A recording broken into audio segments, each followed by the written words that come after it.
ఓం సహనావవతు సహనౌ భునక్తు సహ వీర్యం కరవావహై తేజస్వినావధీతమస్తు మా విద్విషావహై. ఓం శాంతి శాంతి శాంతి.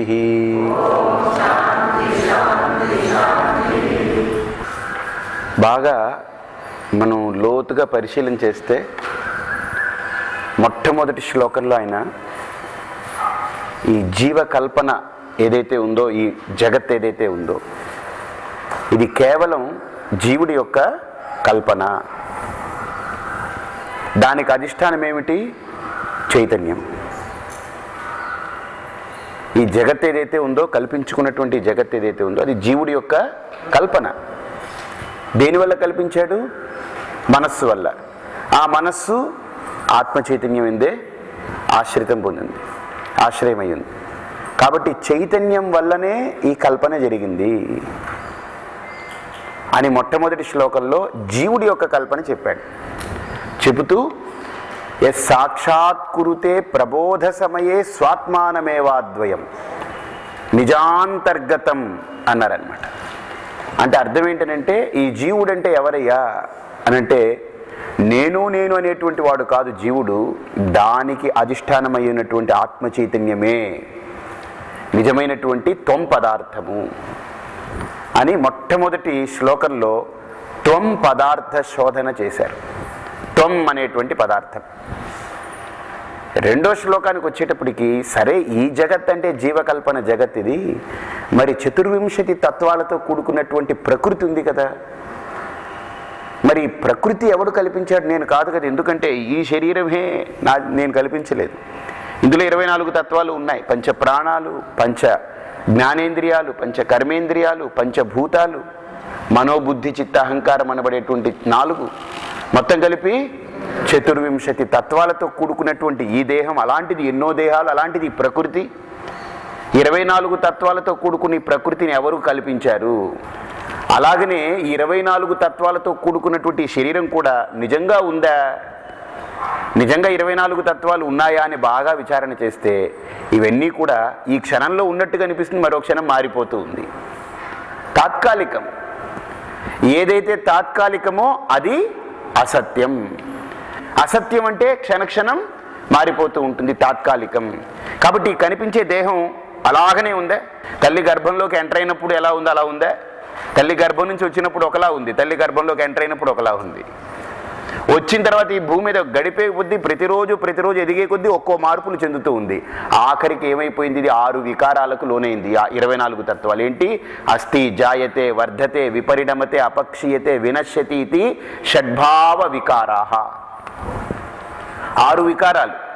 పుడుతుంది, బయటికి వచ్చింది, అది పెరుగుతుంది, మెల్లమెల్లగా వృద్ధి చెందింది, ఆ తర్వాత క్షీణించడం మొదలెట్టింది, ఆ తర్వాత ఒకరోజు నాశనం అయిపోతుంది, చనిపోతుంది, కనుమరుగవుతుంది. కాబట్టి ఇది తాత్కాలికం కనుక, ఇది కూడా మాయా కల్పనం కనుక బ్రహ్మ చైతన్యం శుద్ధమైనది, అందులో ఏమీ లేదు. అంటే జీవ జగత్తు కూడా కాల్పనికం, ఈ కనిపించేటువంటి ఈ 24 తత్వాలతో కూడుకున్న ప్రకృతి కూడా మాయాకల్పము. కాబట్టి ఇవి రెండూ కూడా పక్కకు పెడితే 24 తత్వాలు లేవక్కడ, ఉండేది బ్రహ్మ చైతన్యం మాత్రమే అని తత్పదాన్ని చెప్పాడు రెండో శ్లోకంలో. మొట్టమొదటి శ్లోకంలో త్వం పదం ఆత్మ చైతన్యాన్ని, రెండో శ్లోకంలో తత్పదం బ్రహ్మ చైతన్యాన్ని. ఇది రెండూ చెబుతూ మూడో శ్లోకంలో ఏం చెప్తున్నారనంటే, అసి అంటే ఐక్యాన్ని చెప్తున్నారనమాట. తత్పదాన్ని త్వం పదాన్ని రెండింటిని కలిపి తత్ త్వం అసి అని మహావాక్యాన్ని బోధిస్తున్నారు. ఇక్కడ ఎక్కడ వస్తుందనంటే, అది సాక్షాత్ తత్వమసీతి వేదవచసా యుబోధయత్యాశ్రితాన్ మూడో శ్లోకంలో వస్తుందన్నమాట. కాబట్టి ఈ మూడో శ్లోకం ఏంటంటే, అయితే ఇప్పుడు మనకి ఏం డౌట్ వస్తుందంటే, బాగుందండి, జగత్తేమో జీవుడి కల్పన అంటున్నారు, 24 తత్వాలతో కూడుకునేదేమో ఈశ్వరుడి యొక్క ఇదంటున్నారు, అది మాయా కల్పన. మరి జీవుడు ఉపాధిగతుడే, మాయా ఉపాధిగతమే. ఇవి రెండు తొలగించేస్తే అక్కడ బ్రహ్మ చైతన్యం, ఇక్కడ ఆత్మ చైతన్యం. కాబట్టి రెండు చైతన్యాలు ఉన్నాయేమో. బ్రహ్మ చైతన్యము ఆత్మ చైతన్యం అని రెండు చైతన్యాలు ఉన్నాయేమో, రెండు కాన్షియస్లు ఉన్నాయేమో అని మనకు అనిపించవచ్చు. రెండు సత్యాలు ఉండవు. ఎప్పుడు సత్యం అనేది ఒక్కటే. 2 + 2 = 4 అన్నాం అనుకోండి, ఏమండి 3:55 కూడా సత్యం అనుకోవచ్చేమో. ఎంత పెద్ద తేడా ఉంది, 5 కదా.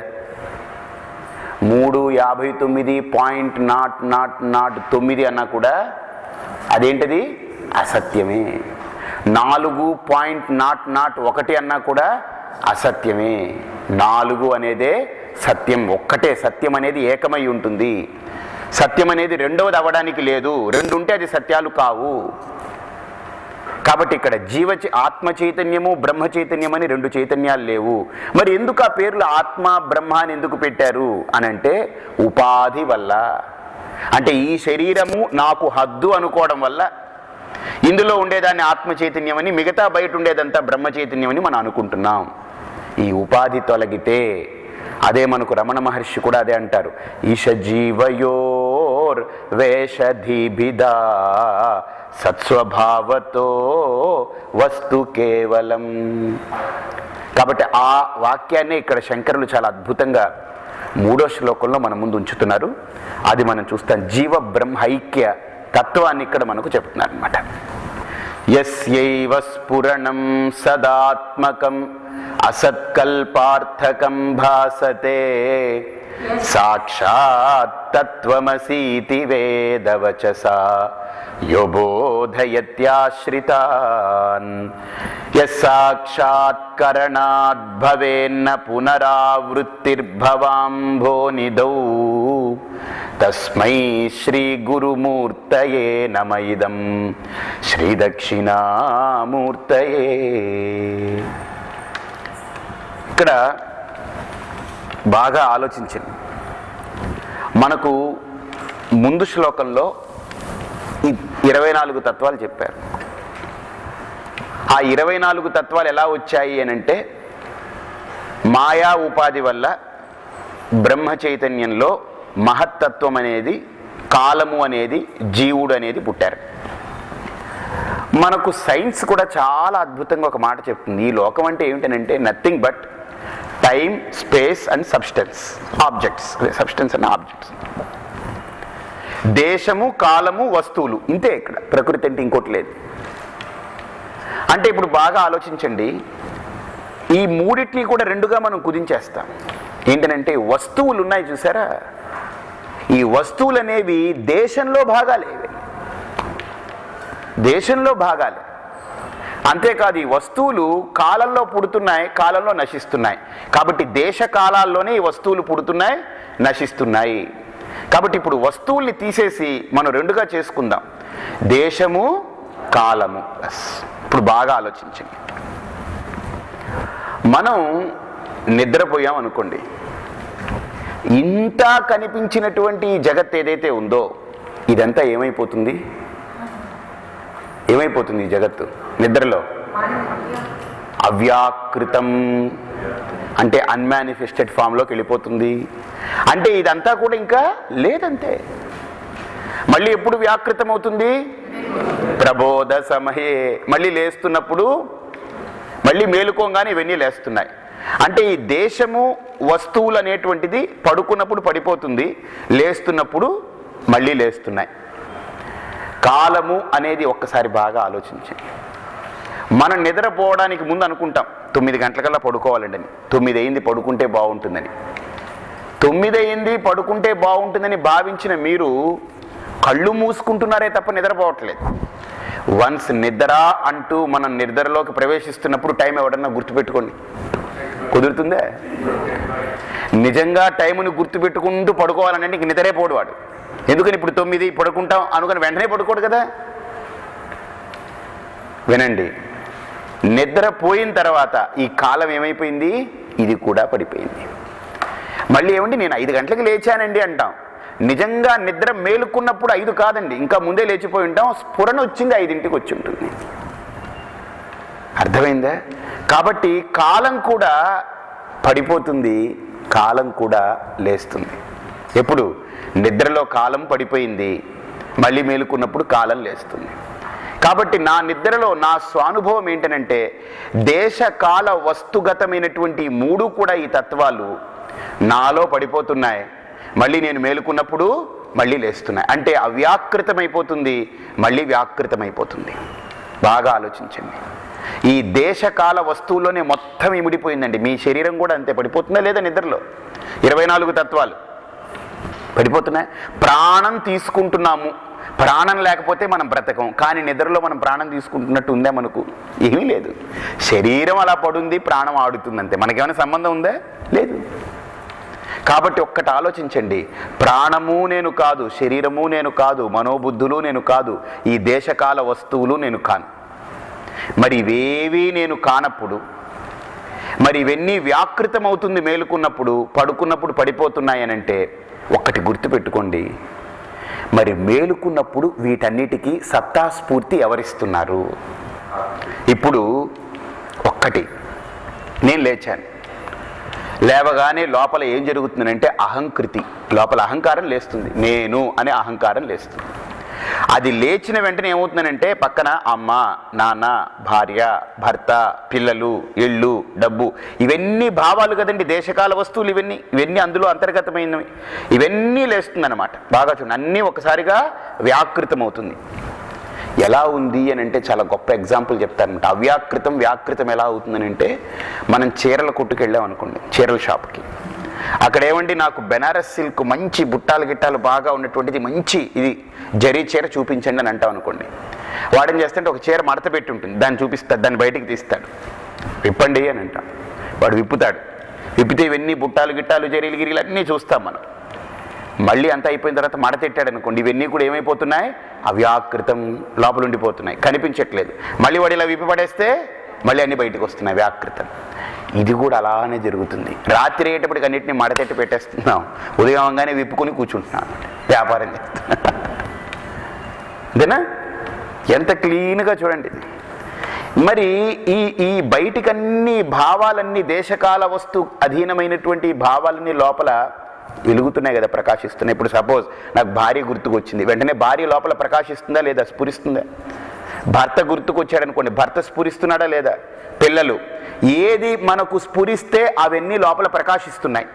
మరి వాటన్నిటినీ ఎవరు ప్రకాశింపజేస్తున్నారు? వాటిని ఎవరు స్ఫురింపజేస్తున్నారు?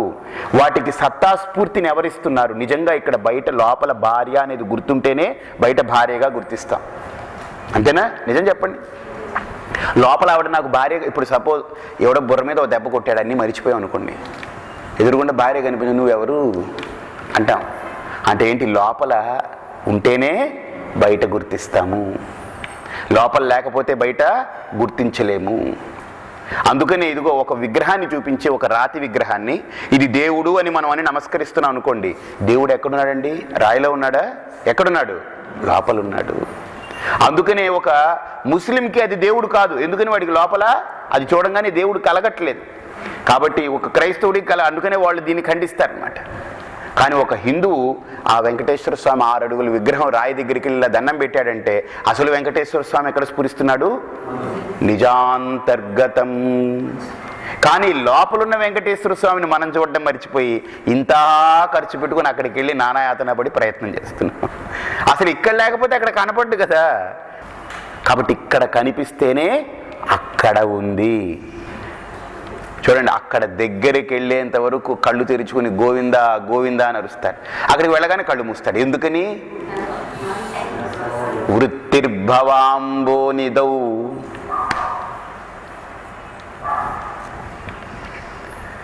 అసలు దైవాన్ని ఎక్కడ చూస్తున్నాడు వాడు? కళ్ళు మూసుకుని నిజాంతర్గతం, లోపల చూస్తున్నాడు. అందుకనే కళ్ళు మూసుకుని బయటకు వచ్చి దర్శనం ఎలా అయింది? అబ్బా ఏమిటబ్బా కళ్ళు మూసుకున్నావు అక్కడే, ఎంత బాగా అయిందో దర్శనం. ఏమిటి కళ్ళు మూసుకుని దర్శనం బాగా? ఆ కళ్ళు మూసుకుని ఇక్కడే మూసుకుంటే దర్శనం అవ్వలేదా? చెప్పండి. అంటే నిజంగా ఎక్కడ దైవాన్ని మనం అనుభూతి పొందుతున్నాం? ఇక్కడ కనుక ఆ దైవాన్ని మనం స్ఫురించకపోతే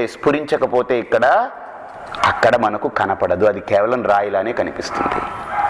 కీలకమైన అంశాన్ని గమనించండి ఈ 3వ శ్లోకానికి.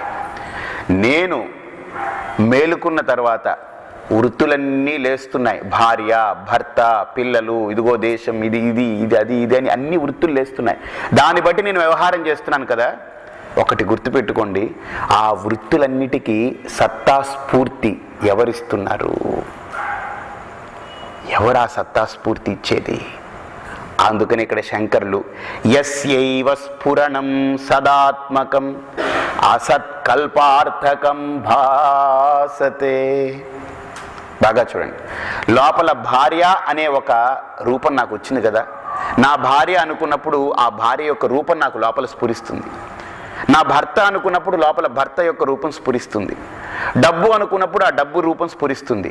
లేకపోతే ఒక ఏనుగు అనుకున్నాను, ఆ ఏనుగు రూపం స్ఫురిస్తుంది. అంటే ఏదైతే అనుకుంటున్నానో ఆ అనుకున్న వస్తువు లోపల స్ఫురిస్తుంది కదా. ఆ స్ఫురించడానికి దానికి చైతన్యము, ప్రకాశము ఎవరిస్తున్నారు? ఆత్మ. అసత్ కల్పార్థకం భాసతే. కల్పించబడినటువంటి జగత్తు. భార్య అనేది కల్పన కాదా? చెప్పండి చెప్పండి. భర్త అనేది కల్పన కాదా? పెళ్లి కాకముందు భార్యాభర్తలు అనుకున్నారు వీళ్ళు? లేదు. పెళ్ళైన తర్వాత ఈ రోజు నుంచి ఇదిగో ఇది నా భార్య, వీడు నా భర్త. నిన్నటి వరకు సంబంధం లేదు, ఈరోజు సంబంధం వచ్చింది. అంటే ఒకప్పుడు లేనిది ఇంకొకప్పుడు వచ్చిందని అంటే అది సత్యమా అసత్యమా? అసత్యం కనుకుని ఇంకొకప్పుడు లేకుండా పోతుంది. సత్యమైతే ఎప్పటికీ ఉండిపోతుంది. అర్థమైందా? ఒకప్పుడు లేదు కనుక ఇప్పుడు ఇద్దరు కలిశారు. నువ్వు భార్య, నేను భర్త అనుకుంటున్నారు. ఇది అనుకోవడం అనేది బయట ఏమైనా భార్య అని రాసి పెట్టిందే దాని నెత్తి మీద? ఏమన్నా సుబ్బారావు భార్య అని ఏమన్నా రాసుకుని తిరుగుతుందే? లేదు. వీడి నెత్తి మీద ఏమైనా అప్పలమ్మ మొగుడు అని చెప్పి రాసి పెట్టిందే? లేదు. మొగుడని రాయలేదు, భార్య అని రాయలేదు.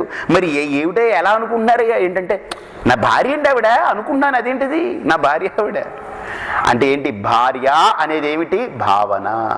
భర్త అనేది ఏమిటి? భావన. గురువు అనేది ఏమిటి? భావన. శిష్యుడు అనేది ఏమిటి? భావన. జగత్ అనేది ఏమిటి? భావన. కాబట్టి ఈ భావనలనన్నిటినీ కూడా స్ఫురింపజేసేవాడు, ప్రకాశింపజేసేది ఏమిటి? ఆత్మ చైతన్యం. బాగా గ్రహించండి. కాబట్టి ఆ ఆత్మ చైతన్యాన్ని బాగా ఆలోచిస్తే ఆ ఆత్మ చైతన్యమే ఈ దేహంలో ఉంది కదా. ఇప్పుడు మనకి ఏమనిపిస్తుందనంటే ఆత్మ చైతన్యం అనేది ఈ దేహంలో ఉంది, మరి బయటంతా కూడా ఉండేది, అంతటా వ్యాపించి ఉంది ఆ బ్రహ్మ చైతన్యం కదా. కాబట్టి ఇందులో ఉంటే దాని ఆత్మ చైతన్యము, ఇది నేను, అది బ్రహ్మ చైతన్యం, నేను వేరు. బ్రహ్మ చైతన్యం వేరు, నేను ఆత్మ చైతన్యం నేను వేరు. అంటే ఒక సముద్రంలో లేచిన అల అనుకుంటుందట. ఆ అల ఏమనుకుంటుందంటే నాలో కూడా నీళ్లుంది, కానీ సముద్రంలో కూడా నీళ్లుంది. ఎందుకంటే సముద్రం అనంతమైన నీళ్లు, నేను అల్పమైన నీరు. అంటే అల ఇంతే కదండి. అలకి ఒక రూపం ఉంటుంది, పరిమితి ఉంటుంది. సముద్రానికి అనంతం అది. కాబట్టి అలా అనుకుంటుందట, నాలో ఉండేది నీరే, సముద్రంలో ఉండేది నీరే ఒకటే, కానీ నాది అల్పమైన నీరు, సముద్రంది అనంతమైన నీరు అనుకుంటుంది. ఇప్పుడు నిజానికి నీటిలో అల్పత్వం, అనంతత్వం అనేది రెండు ఉన్నాయా? సముద్రానికి నిజంగా అల నీరని ఉండదు. నేను అల్పమైన నీరు అని గ్రహించేది ఎవరు? అల. సముద్రం అనుకోదు. కానీ ఇప్పుడు జ్ఞానం దేనికి? అలకివ్వాలి. ఒసే అలహ, నువ్వు నీ రూపాన్ని చూసుకుని ఇంతే నీళ్ళు అనుకుంటున్నావే, ఈ ఉపాధి పడిపోతే అక్కడుండేది నీరే, ఇది నీరే. అందుకని ఇక్కడ రెండో లైన్లో ఏమంటారు? సాక్షాత్ తత్వమసీతి వేదవచస యోబోధయత్యాశ్రితాన్. తత్ త్వమసి. ఉసేయాల ఆ సముద్ర రూపంలో కనిపిస్తున్నటువంటి ఏ నీరైతే సముద్రానికి అధిష్టానమై ఉందో, నువ్వు అలగా కనిపిస్తున్నప్పటికీ నీకు ఏదైతే అధిష్టానమై ఉందో నీరు, బాగా గమనించు, రెండు లేదు ఇక్కడ. అల నీరు, సముద్ర నీరని రెండు ఉండదు. సముద్రమే అల, అలే సముద్రము. ఎప్పుడు? నీళ్లు అనే స్టాండ్ పాయింట్ నుంచి, నీటి స్థాయి నుంచి చూస్తే, జలం అనే స్థాయి నుంచి చూస్తే, స్థానం నుంచి సముద్రము అలా అని రెండు లేదు. ఇవి రెండు నామరూప వికల్పాలు. బాగా చూడండి.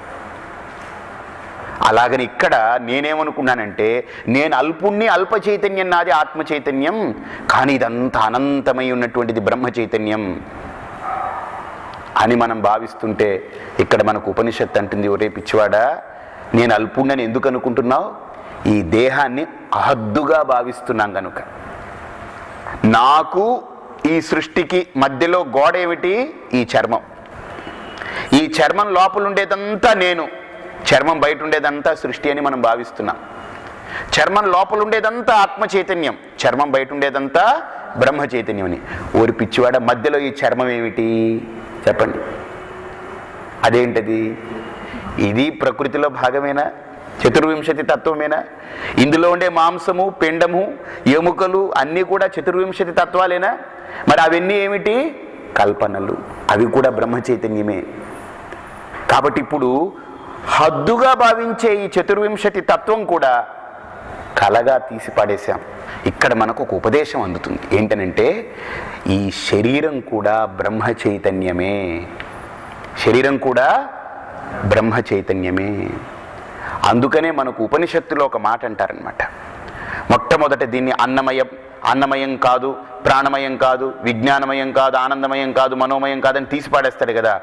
ఆ తర్వాత అన్ని గ్రహించిన తర్వాత, అఖండమైన చైతన్యాన్ని గ్రహించిన తర్వాత, ఇందులో ఇందులో అని రెండు లేదు, ఉన్నది ఒకటే చైతన్యం, అంతటా అదే ఉంది సర్వత్రా అని గ్రహించిన తర్వాత, మరి ఈ శరీరం ఏంటి? అహమన్నమహమన్నమహమన్నం అహమన్నాదోహమన్నాదోహమన్నాద. అన్నస్వరూపమైనటువంటి పదార్థము నేనే, అన్నాన్ని తినేవాడిని నేనే, అన్నం తిన్న తర్వాత అన్నమయంగా మారిన దేహము నేనే, అన్నీ నేనే అంటున్నాడు వాడు. అందుకనే మనకు గీతలో కూడా బ్రహ్మార్పణం బ్రహ్మహవిః బ్రహ్మాగ్నౌ బ్రహ్మణాహుతం బ్రహ్మైవ తేన గంతవ్యం బ్రహ్మకర్మ సమాధినా. రెండు లేదురా, బ్రహ్మ చైతన్యము ఆత్మ చైతన్యం అనేటువంటిది రెండు చైతన్యాలు లేవు. దేశము, కాలము, వస్తువులు, ఈ చతుర్వింశతి తత్వాలతో కూడుకున్నటువంటివి ఇవన్నీ కూడా ఎక్కడైతే అణిగిపోతున్నాయో, ఎక్కడైతే ప్రకాశిస్తున్నాయో, వాటికి స్వయంగా ఉండే శక్తి లేదు. ఎందుకని? అవి కల్పనలు.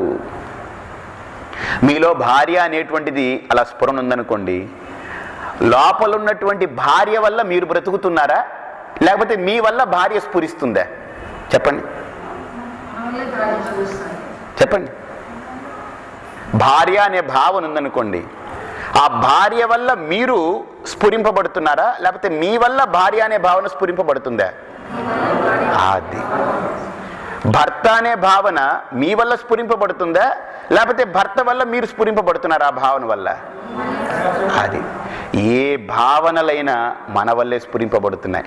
కానీ అది అర్థం చేసుకోకుండా మనం వెళ్ళి, నువ్వు లేకపోతే నేను లేను, ఇంకా నా బతుకు ఏమైపోను, కుక్కలు దింపిన విస్తరి అయిపోదు, ఎందుకు అవుతుంది?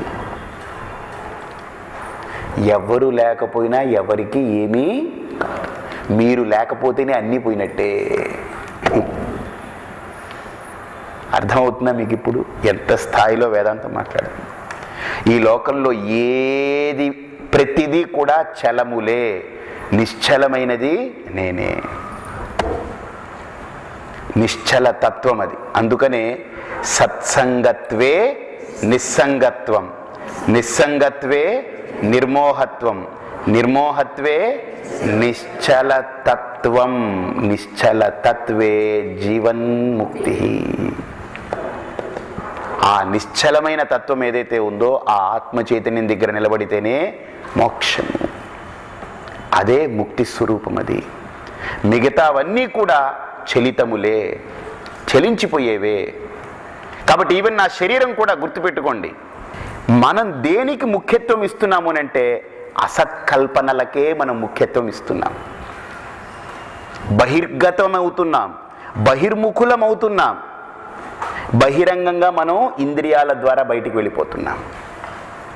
కాబట్టి ఇక్కడ మనకు శాస్త్రం అంటుంది, ఈ శరీరాన్ని హద్దుగా భావించి నేను సాధన చేస్తున్నానండి, నా సాధనలో నేను ఆత్మ చైతన్యం అయిపోయానండి, కానీ బ్రహ్మ చైతన్యం ఉందండి, ఆత్మ చైతన్యం నేను, ఆ బ్రహ్మ చైతన్యం పరమాత్మ అని ఎవడైతే ఇంకా ద్వైతాన్ని చూస్తాడో, అది బ్రహ్మ చైతన్యము, ఇది ఆత్మ చైతన్యం అని తన శరీరాన్ని హద్దుగా భావించి ఆ ద్వైత భావనతో ఎవడైతే చూస్తుంటాడో వాడు ఇంకా సంసారంలో వచ్చి తీరుతుంటాడు. అందుకని ఇక్కడ అంటుంది శాస్త్రం, యస్సాక్షాత్ కరణాద్ భవేన్న పునరావృత్తి భవాంభోనిదౌ. ఎవడైతే, బాగా ఆలోచించండి, ఈ శరీరాన్ని హద్దుగా భావించకుండా, శరీరం కూడా చతుర్వింశతి తత్వాలే, అది కూడా మాయాకల్పిత దేశకాల కలనా వైచిత్ర్య చిత్రీకృతం. ఇది కూడా ఒక సమయంలో పుట్టింది, ఇంకో సమయంలో పడిపోతుంది. ఇది కూడా కొన్ని పదార్థజాతమైనటువంటి వికారము, అంతే కదండి. తండ్రి ధాతువు, తల్లి యొక్క శ్రోణితము, అవి రెండు కలిసినప్పుడు ఏమైందో ఏమిటో ఏమీ తెలియదు, ఒక పిండము, దాని కళ్ళు ముక్కు కాళ్ళు చేతులు ఏర్పడి ఒక శరీరంగా ఏర్పడింది. ఈ వికార జాతం ఇది ఒక కాలంలో పుట్టింది. కాబట్టి సత్యము కాదు కనుక వికార జాతం, వికల్పమైంది కనుక ఏది వికల్పమో అది అసత్యం, ఏది అసత్యమో అది కల్పన. కల్పనైనది శాశ్వతం కాదు. మరి శాశ్వతమైనది ఏంటి? అన్నిటినీ స్ఫురింపజేసేటువంటి సత్తా చైతన్యమే, అది ఒక్కటే సత్యం. అందుకనే మనకు ఉపనిషత్తుల్లో కూడా ఆత్మా సత్యం తదన్యత్ సర్వం అసత్యమితి మిథ్యేతి. ఆత్మా సత్యం తదన్యత్ సర్వం మిథ్యా ఇతి. బాగా చూడండి, ఇంకొక అడుగు ముందుకెళ్దాం. సరేనండి, బాగుంది. ఈ శరీరం కూడా బాగా ఆలోచించుకోండి. ఇప్పుడు గీసుకోండి, శరీరం కూడా మన మనసులో ఒకసారి చూసుకోండి. ఈ శరీరాన్ని, ఇది చర్మము, మాంసము, ఎముకలు, రక్తము, అవయవాలు, గ్రంథులు, ఇవే కదండి శరీరం అంటే. ఈ శరీరాన్ని ఆడించేది ప్రాణం, బ్రతికి ఉంచేది. ఇకపోతే బయటికి వెళ్ళి హాయిగా వ్యవహారం చేసి తిరిగి లోపలికి వచ్చేది ఎవరు? మనోబుద్ధులు. ఇవన్నిటినీ తీసుకుంటే ఇదంతా కూడా 24 తత్వాలు. ఇప్పుడు ఈ పిండాన్ని ఒక్కసారి లోపల బాగా ఊహించుకోండి. ఆత్మ చైతన్యం యొక్క స్ఫూర్తి లేకపోతే దానికి ఏమైనా విలువ ఉందా? చెప్పండి. లేదు. ఇప్పుడు గాఢ నిద్రలో ఉన్నారు, మనస్సు పడిపోయి ఉంది, బుద్ధి పడిపోయి ఉంది, మీ యొక్క కాల్పనికమైనటువంటి జగత్తు ప్రకృతి అంతా పడిపోయి ఉంది. ఇక మాయా కల్పితమైనటువంటి చతుర్వింశతి తత్వాలు ఉన్నాయే, అవన్నీ కూడా ఉన్నా కూడా నాకేమీ లేదు. నిజంగా కనుక ఇది ఉంటే గాఢ నిద్రలో కూడా నాకు శరీర స్పృహ ఉండాలి. ఎవడు ముట్టుకుంటున్నా, ఏరా ఎన్నిసార్లు లేపానురా రాత్రి, మొద్దులా పడున్నావురా. మొద్దులా పడుండేది కరెక్టే, అది ఏమిటది? మొద్దులా పడుండేది శరీరం, నేను కాదు. నేను చైతన్య స్ఫూర్తితో ఉన్నాను. ఎలా ఉన్నాను అక్కడ? హాయిగా ఆనందంగా ఉన్నాను. నేను మొద్దుని కాను. ఏది మొద్దయింది? శరీరం. ఎందుకు శరీరం మొద్దయింది చెప్పండి. స్వయం జడత్వాత్, దాని స్వభావమే జడం, మొద్దుతనం. దానికి ఏమైనా జ్ఞానం ఉంది? ఇప్పుడు కాళ్ళు, నేను అనుకోకుండా కాళ్ళు వెళ్ళిపోతాయి ఎక్కడికంటే అక్కడికి. నువ్వు వస్తేరా పోతే పో, భార్య అంటుంది, హే నువ్వు వస్తేరా పోతే పోవయా, నేను వెళ్తున్నాను అంటుంది. మన కాళ్ళు మనకంటే అలాగా. నువ్వు ఊహించుకోకపోతే నాకండి నేను వెళ్తానని వెళ్ళిపోతుంది కాళ్ళు, వెళ్ళవు. ఈ కాళ్ళు నడవాలి అని శాసించేది ఎవరు? బుద్ధి. కాబట్టి బుద్ధి శాసించింది అని అంటే సైన్స్ కూడా అంటుంది, బుద్ధి ఏం చేస్తుందంటే దాని సిగ్నల్స్ని ఇక్కడికి పాస్ చేస్తుంది, వెంటనే కాళ్ళు నడవడం మొదలెడుతుంది. ఈ చేతులకు చెప్తాను ఒకటే, ఈ బాటిల్ పట్టుకో, ఇలా మూతతి, ఇలా వెంటనే నువ్వు ఏం చేస్తావంటే కొద్దిగా తాగు అని చెప్తుంది. ఇప్పుడు ఈ క్రియ చేయడానికి ఆధారం ఏంటి చెప్పండి? క్రియ చేయడానికి ఆధారం ఏంటి చెప్పండి? జ్ఞానం.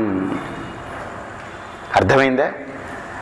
జ్ఞానానికంటే ముందు ఏమిటి చెప్పండి? ఇచ్ఛా. సంకల్పం ఉంటే ఆ సంకల్పాన్ని తీర్చుకోవడం కోసం జ్ఞానం. అర్థమైందా? డిజైనింగ్ చేసుకుంటాను, ఆ జ్ఞానాన్ని ఏం చేస్తాను? ఇంద్రియాల ద్వారా చూపించి దాన్ని బయటికి తీసుకెళ్ళి దాన్ని క్రియారూపకంలో తీసుకొస్తాను. అర్థమైందా? ఇప్పుడు బాగా చూడండి, క్రియ జరగాలంటే దానికి ఆధారం జ్ఞానం, జ్ఞానానికి ఆధారం ఏంటి? ఇచ్ఛ. కాబట్టి ఇప్పుడు అన్నిటికీ కారణం ఏంటి? ఇచ్ఛ. కాబట్టి ఇచ్ఛ అనేది ఎక్కడ ప్రకాశిస్తుంది చెప్పండి?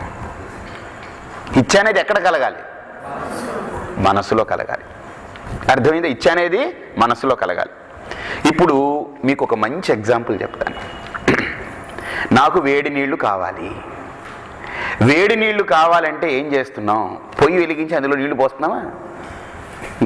ఏం చేస్తున్నాం మనం? పొయ్యి వెలిగించి గిన్నె పెట్టి అందులో నీళ్లు పోస్తున్నాం.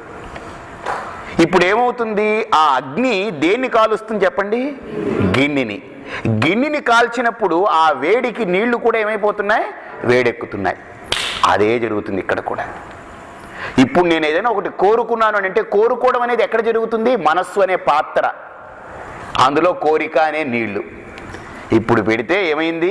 ఆత్మ చైతన్యం అనేటువంటి అగ్ని, దాంట్లో ఈ మనస్సు అనే పాత్ర స్ఫూర్తి పొందుతుంది, వేడెక్కుతుంది. ఇది వేడెక్కేటప్పటికి లోపల ఉండే కోరిక కూడా స్ఫూర్తి పొందుతుంది. అర్థమైందా? ఆత్మ చైతన్యం వల్ల యస్యైవ స్ఫురణం సదాత్మకం అసత్కల్పార్థకం భాసతే. లోపల ఏ ఆత్మ చైతన్యం అయితే నిత్యము స్ఫురిస్తూ ఉందో, ప్రకాశిస్తుందో, ఆ ఆత్మ చైతన్యంలో మనస్సు అనేది ప్రకాశిస్తుంది. ఆత్మ చైతన్యాన్ని విడిచిపెట్టిందా, మనస్సు పడిపోయిందా, అది జడమైపోతుంది. వినండి, పాత్రను దింపేసామనుకోండి పొయ్యి మీద నుంచి, ఏమైపోతుంది? కొంతసేపటికి చల్లారిపోతుంది. నిప్పు దగ్గర ఉన్నంతసేపు ఆ పాత్ర వేడిగా ఉంటుంది, ఆ పాత్రలో ఉన్న పదార్థం నీళ్లు కూడా వెచ్చగా ఉంటుంది. అలాగని ఆత్మ చైతన్యం అనేటువంటి స్ఫురణలో ఉన్నంత వరకు మనస్సు కూడా స్ఫురిస్తూ ఉంటుంది ప్రకాశవంతంగా. బాగా చూడండి, ఆ మనస్సులో కలిగే ప్రతి సంకల్పాలకి కూడా ఆ స్ఫురణ అంటుతుంది. అందుకనే మనస్సు మేలుకుంది అని అంటే ఆత్మ చైతన్యం అక్కడ స్ఫురిస్తుంది మనస్సులో. ఆ మనస్సు మేలుకున్న తర్వాత అన్నీ లేస్తున్నాయనంటే ఈ మనస్సు వల్ల అన్నీ కూడా ప్రభావితం పొందుతున్నాయి, అన్నీ స్ఫురిస్తున్నాయి. కాబట్టి ఇన్ఫ్యాక్ట్ ఒకటి గుర్తుపెట్టుకోండి, ఇవన్నీ స్ఫురించడానికి మనస్సు కారణమైంది. మనసే స్ఫురించడానికి ఏమిటి కారణం? ఫినిష్. అంతే. ఆ ఆత్మ చైతన్యం యొక్క స్ఫురణ లేకపోతే, స్ఫూర్తి, సత్తా స్ఫూర్తి లేకపోతే ఇవి ఏవీ లేవు. కాబట్టి ఇప్పుడు అవన్నీ జడ పదార్థాలు. ఇప్పుడు ఆలోచించండి, ఇప్పుడు ఒక పెద్ద వారి జరిగినట్టు ఊహించుకోండి. ఇవన్నీ పడున్నాయి, అన్ని భావాలు లోపల పడున్నాయి, శవాల్లాగా, గుట్టల్లాగా నిద్రలో. మళ్ళీ మనస్సు లేవగానే ఇవన్నీ లేచి కూర్చుంటున్నాయి. ఎవరు దీన్ని లేపుతున్నాడు? ఎవరు దీన్ని పడుకోబెడుతున్నాడు? బాగా చూడండి. వీటన్నిటినీ లేపేది ఎవరు? వీటన్నిటినీ పడుకోబెట్టేది ఎవరు? ఒకడున్నాడు. ఆత్మ చైతన్యం కాదు సుమా, మనస్సు. బాగా ఆలోచించండి. వీటన్నిటినీ లేపేది ఎవరు? పడుకోబెట్టేది ఎవరు? మనస్సు. వీటన్నిటినీ పడుకోబెట్టి వాడు పడిపోతున్నాడు. ఇంట్లో 10 మంది పిల్లలు ఉన్నారు. పాపం ఇవిడు ఏం చేస్తుంది? అందరికీ భోజనాలు పెట్టి అందరితో ఇచ్చేసి రాత్రి ఏం చేస్తుంది? లైట్లు ఆర్పేసి అందరినీ చుట్టుపక్కల అందరినీ పడుకోబెట్టుకుని ఒంటి మీద అలా దో దో దో దో అంటుంది. వీడు పడుకుంటాడు కొంతసేపటికి.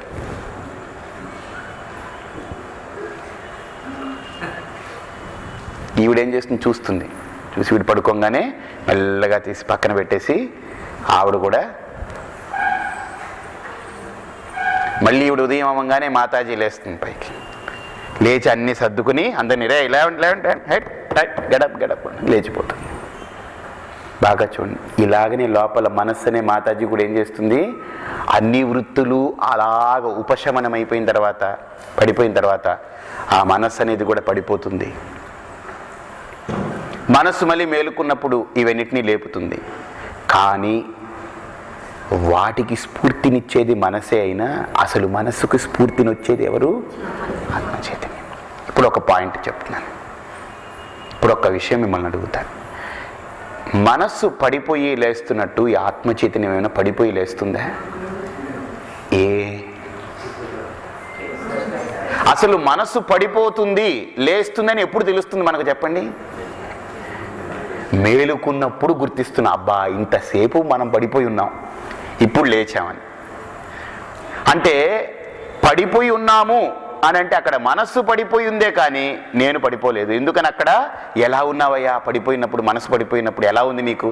ఏమిటోనండి చాలా బాగున్నానండి అంటే మనసు పడిపోయింది అని రిజిస్టర్ చేసుకుంటూ ఒక పక్క, ఇంకో పక్క ఏమిటి నేను చెప్తున్నాను, నేను చాలా బాగున్నానండి, హాయిగా ఉంది, సుఖం అహం అస్వాప్సం, హాయిగా పడుకున్నానండి. ఎలా ఉందా నిద్ర, అబ్బా అసలు చెప్పలేనండి, ఆనందంగా ఉందండి అసలు అంటున్నానంటే నాకు ఈ మనస్సుతో పని లేకుండా హాయిగా ఉన్నాను. ఇప్పుడు మనస్సు లేచింది, అప్పుడేమో నేను పడుకుంటున్నానా చెప్పండి? అసలు పడుకుందానికి కుదరదు, ఎందుకని నేనుంటేనే మనసు పనిచేస్తుంది. కాబట్టి నేను నిత్యము ప్రకాశించేవాడిని. బాగా గుర్తుపెట్టుకోండి, నిత్య ప్రకాశ ఆత్మ. అంతేకాదు స్వయం ప్రకాశ ఆత్మ, స్వయంగా ప్రకాశిస్తుంది, నిత్యం ప్రకాశిస్తుంది. మనసు పడిపోతుంది, లేస్తుంది, అసలు పడిపోకుండా లేవకుండా ప్రకాశిస్తూ ఆ మనసుకు కూడా సత్తాస్ఫూర్తినిచ్చేది ఆత్మ అంటున్నాం కదా. దానికి మనం ఒక్కసారి ఆకాశంలో చూస్తే రెండు ఉపమానాలు కనిపిస్తాయి. సూర్య చంద్రులు ఇద్దరు కనిపిస్తారు. చంద్రుడికి క్షీణం ఉంది, ఎరుగుదల ఉంది, పెరుగుదల ఉంది, అర్థమైందే. రెండోది, చంద్రుడు స్వప్రకాశుడు కాదు, సూర్యుడి యొక్క ప్రకాశం మీద ఆధారపడి ఉన్నాడు. మరి సూర్యుడు ఏ ప్రకాశం మీద ఆధారపడి వెలుగొందుతున్నాడు చెప్పండి? ఈ నక్షత్రాలు ఉన్నాయే, ఇవన్నీ చంద్రుడి మీద ఆధారపడి ప్రకాశిస్తున్నాయి. గుర్తుపెట్టుకోండి. ఈ నక్షత్రాలు అనేవి ఏమిటి తెలుసండి? మీలో వచ్చే ఒక్కొక్క భావాలు, భార్య, భర్త, ఇళ్ళు, డబ్బు, ఇవన్నీ తారలు అన్నమాట. తలుకు తలుకుమనే తారలు. ఇవన్నీ మనసులో ఒక్కొక్క భావాలు. ఆ నక్షత్రాలు, ఆ తారలన్నీ ఎవరి మీద ఆధారపడి ప్రకాశిస్తున్నాయి? చంద్రుడనే మనస్సు మీద. అందుకనే చంద్రమా మనసో జాతః. కానీ ఈ మనస్సు అనేది కూడా బాగా ఆలోచించండి, దేని మీద ఆధారపడి ప్రకాశిస్తుంది? ఆత్మ చైతన్యం మీద. మరి అక్కడ ఆ చంద్రుడు అనేటువంటి వాడు దేని మీద ఆధారపడి ప్రకాశిస్తున్నాడు? సూర్యుడి మీద. మరి సూర్యుడు దేని మీద ఆధారపడి ప్రకాశిస్తున్నాడు చెప్పండి? స్వప్రకాశ. వాడు ప్రకాశించడమే కాదు, నిత్య ప్రకాశ స్వరూపమే కాదు, వాడికి ఎదుగుదల తరుగుదల ఏమన్నా ఉందా చంద్రుడిలాగా? ఏమీ లేదు. పూర్ణంగా నిత్యము శాశ్వతంగా స్వప్రకాశ స్వరూపుడై ప్రకాశిస్తున్నాడు. అందుకనే జ్యోతిష శాస్త్రంలో కూడా ఆత్మ అర్కః అంటే ఆత్మస్వరూపాన్ని సూర్యుడితో పోల్చారు, చంద్రుణ్ణి మనసుతో పోల్చారు. అర్థమైందండి? కాబట్టి ఇక్కడ మనం లోపల ఆలోచిస్తుంటే నా ఉదేతి నా అస్తమ్యేతి ఆత్మ. ఉపనిషత్ అంటుంది మనస్సు ఉదయిస్తుంది, మనసు అస్తమిస్తుంది, కానీ ఆత్మస్వరూపానికి ఉదయాస్తమనాలు లేవు. ఉదయించే మనస్సుకి సత్తాస్ఫూర్తినిస్తుంది, అస్తమించి పడినటువంటి మనసుని కూడా అలాగా ఉంచుతుంది. కాబట్టి ఆత్మ చైతన్యానికి అస్తమనం కానీ ఉదయం కానీ లేదు, నిత్యం ఉండేటువంటిదే ఆత్మ చైతన్యము. ఇప్పుడు బాగా ఆలోచించండి. కరెక్టే, ఈ ఆత్మ చైతన్యమే నేను, అర్థమైంది. మరి అంతటా ఉన్నటువంటి బ్రహ్మ చైతన్యము నేను ఒకటెలా అవుతాము? ఒకటెలా అవుతావనంటే ఏం లేదబ్బాయి, నీకు నేను ఆత్మ చైతన్యం అనుకుంటున్న నీకు, ఈ శరీరం వెలుపల కనిపించేటువంటి సమస్తము బ్రహ్మ చైతన్యం అనుకుంటున్నటువంటి దానికి మధ్యలో అడ్డుగోడ ఏమిటి చెప్పండి? ఉపాధి. ఈ ఉపాధి, ఈ గోడ, ఇదే గోడ. బ్రహ్మ చైతన్యానికి ఆత్మ చైతన్యానికి అడ్డేమిటి? గోడ, ఉపాధి. ఈ దేహం. ఈ దేహం ఏమిటి విచారణ చేయండి. అన్నమయ, ప్రాణమయ, మనోమయ, విజ్ఞానమయ, ఆనందమయం. అవునా? పంచకోశాలు. ఇక్కడ ఉపనిషత్ చాలా అత్యద్భుతంగా ఒక మాట చెప్తుంది. ఏమంటుందంటే అన్నమయము. మయము అంటే మయట్ వికారార్థే. మయము అంటే ఏంటి అర్థం? వికారము అని అర్థం. ఇక్కడ మనకు శాస్త్రం కూడా అదే అంటుంది.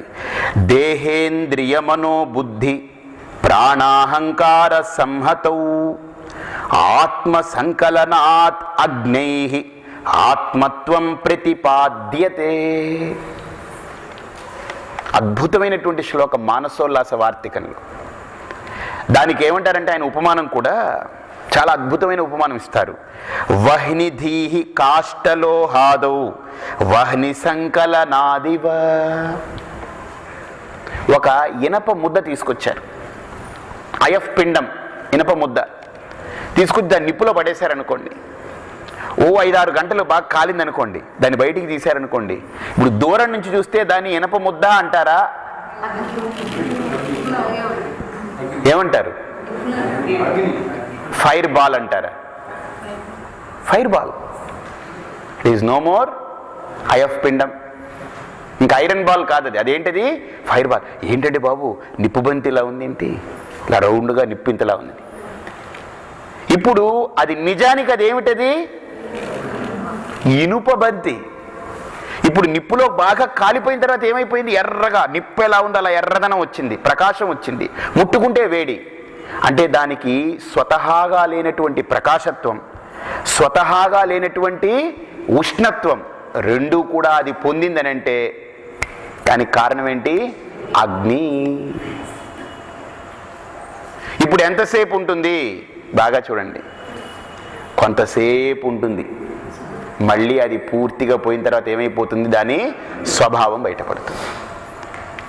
ఈ దేహం నువ్వు అడ్డనుకుంటున్నావు కదా, ఇది హద్దనుకుంటున్నావు కదా, బాగా ఆలోచించండి ఒక్క ముఖ్యమైన విషయాన్ని. ఇక్కడ ఈ శరీరం ఇంత చేతనవంతంగా ఉందని అంటే మాట్లాడుతుంది, చూస్తుంది, వింటుంది, తింటుంది, నడుస్తుంది, పట్టుకుంటుంది, ఇవన్నీ చేతనవంతమైనటువంటి క్రియలు జరుగుతున్నాయనంటే ఈ చేతనత్వం కలిగి ఉన్నటువంటి జడ దేహం దేనివల్ల చేతనత్వం కలిగి ఉంది? అయఫ్ పిండవత్, తప్తాయఫ్ పిండవత్. కాలినటువంటి ఇనుప బంతిలాగా అది స్వతహాగా ఇనుప బంతి ఎలా ఉంటుంది? నల్లగా ఉంటుంది, అవునా? చల్లగా ఉంటుంది. కానీ నిప్పులో పడిన తర్వాత ఎలా ఉంది? ఎర్రగా ఉంది, వేడిగా ఉంది. అంటే భిన్నమైనటువంటి గుణాలు వచ్చేసేదానికి, విరోధమైనటువంటి గుణాలు. దానికి కారణం ఏంటి? తన నల్లతనం పోయింది, తన చల్లనిదనం పోయింది.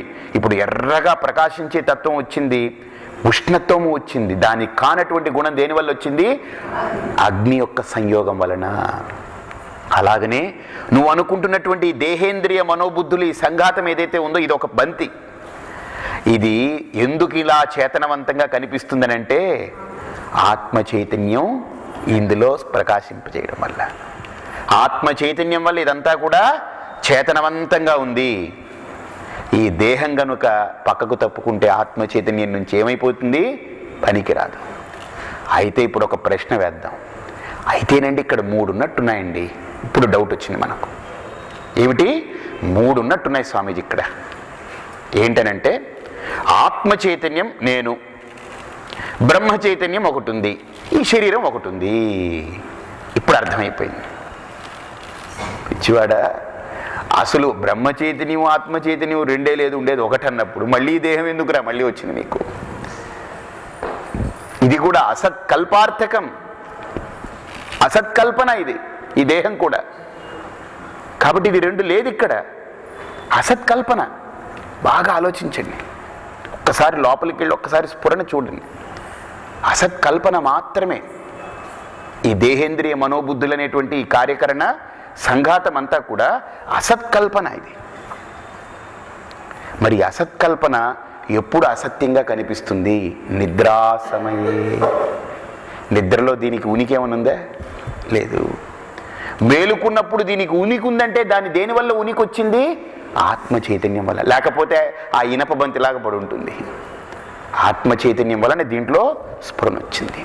కాబట్టి నిజంగా ఇప్పుడు దేహం ఇంత చలనంగా ఇంత అద్భుతంగా ప్రవర్తిస్తుందంటే దానికి కారణం ఏంటి చెప్పండి? మనస్సు. మనస్సు మేలుకుని ఆత్మ చైతన్యం యొక్క స్ఫురణతో, అది కూడా తప్తాయఫ్ పిండవత్, ఫైర్ బాల్లా మారిపోయి ఆ చైతన్య స్ఫురణని ఇంద్రియాలకి అన్నిటికీ వ్యాపింపజేస్తుంది. అప్పుడు ఇది ఏమైపోతుంది? మంచి దీనికి తయారవుతుంది.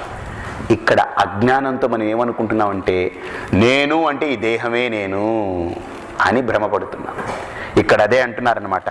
దేహేంద్రియ మనోబుద్ధి ప్రాణాహంకార సంహతౌ ఆత్మ సంకలనాత్ అగ్నై ఆత్మత్వం ప్రతిపాద్యతే. అందుకని నాకు కళ్ళు కనబడట్లేదు అనుకోండి, నేను గుడ్డివాణ్ణి.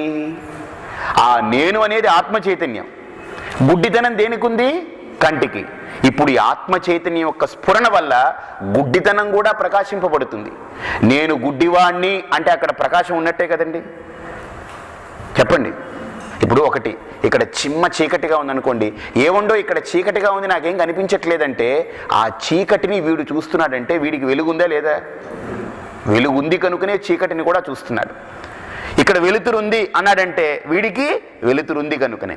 కాబట్టి బయటున్న వెలుతురుని గుర్తించాలన్నా బయటున్న చీకటిని గుర్తించాలన్నా లోపల వీడికి ప్రకాశం ఉండి తీరాలి.